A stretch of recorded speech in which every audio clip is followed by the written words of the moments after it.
સુરતના અઠવા લાઇન્સ વિસ્તારમાં મહિલાનો mobile hack કરી 1 લાખ રૂપિયાની ઉચાપત થઈ છે। સાયબર ક્રાઇમ પોલીસે 2 ભેજાબાજ યુવકોને ઝડપી પાડ્યા છે। પકડાયેલા આરોપી મિત ભંડારી અને નરેન્દ્રસિંહ બિષ્ટ છેલ્લા 4 વર્ષથી પબજી ગેમ દ્વારા એકબીજાના સંપર્કમાં હતા।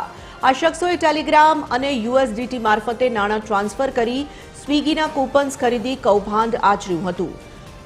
પોલીસે વલસાડ અને દિલ્હીથી આ ધરપકડ કરી છે। જો કે મોબાઈલ હેક કરનાર મુખ્ય વોન્ટેડ આરોપીને પકડવા હાલ તપાસ તેજ કરી દેવામાં આવી છે।